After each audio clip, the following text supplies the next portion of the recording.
For decades, psychologists and researchers have been telling us the same old thing. Boys and girls are fundamentally different. Their brains are different, their childhood development is different,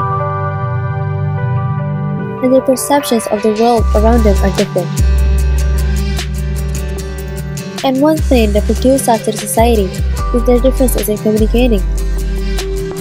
What is communication? For all we know, it is a process by which information is exchanged between individuals through a common system of symbols, signs, or behavior. We communicate with each other every minute, even every second of our lives, exaggerations aside.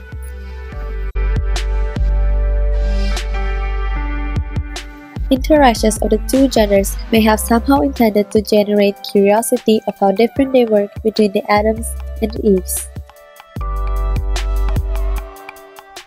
When you walk down the hallway and you observe a bunched group of boys walking in a huddle as if they are a pack of wolves snatching a piece of fresh lamb meat. Boys throw non-stop jokes and insults to each other as a symbol of their love. They won't admit it, but they do. Girls, on the other hand, say I love you and might give lots of hugs to each other. And no, it's not awkward at all. These differences of expressing how they feel to each other came to a conclusion how they are not so different inside after all. And boys, girls are much more sensitive than your human mind can envision. Your insults may interpret how close you atom creatures are, and they might as well be your I love you. But attempt that way of expressing your friendship to girls if you dare. They might laugh or keep silent. Doesn't matter.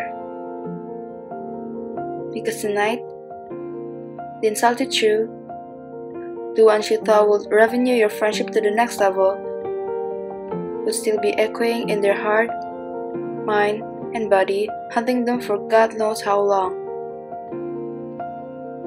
Boys speak their mind as if their brains are the one talking. Gender differences are reinforced by cultural input given by parents and educators to children.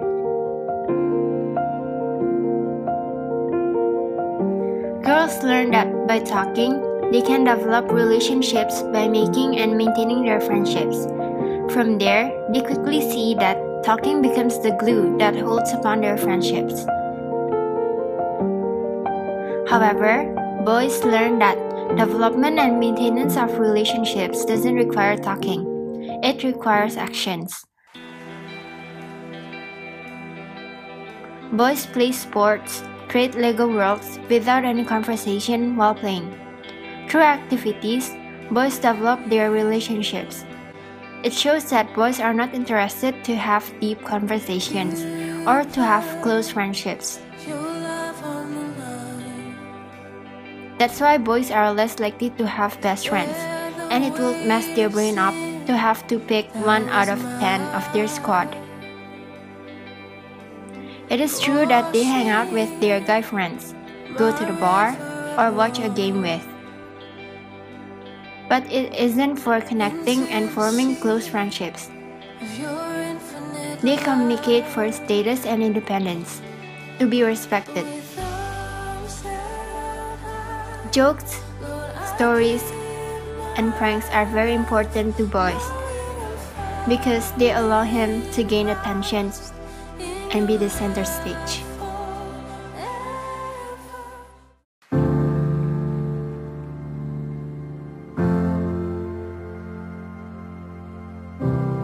It is not that hard to overcome the potential problems when boys and girls communicate.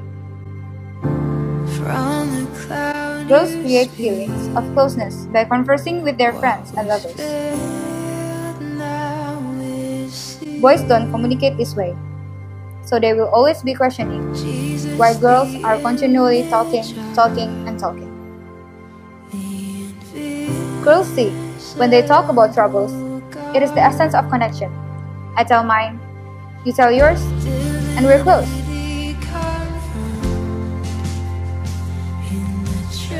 Boys, however, hear trouble talk as a request for an advice. When they offer their solution, girls often feel he is trying to diminish her problem or cut her off.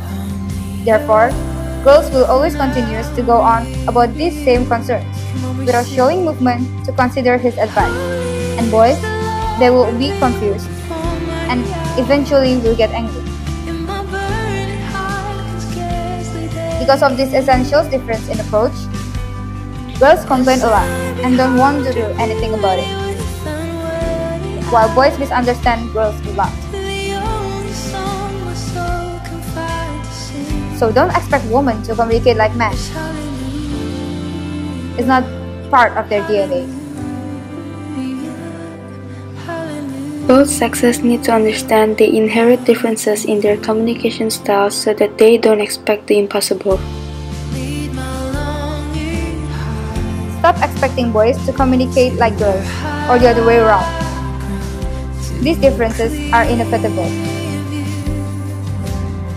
But this incredibly high universe language continuously find a way to link. Nonetheless,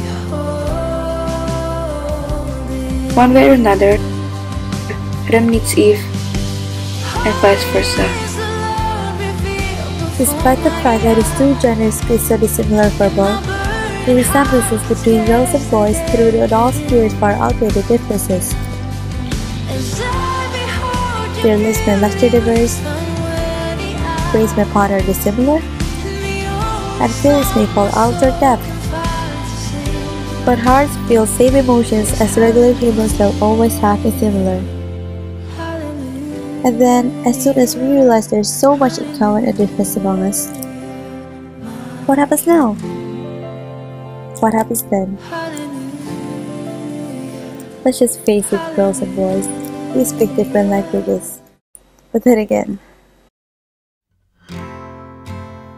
we're always one, after all.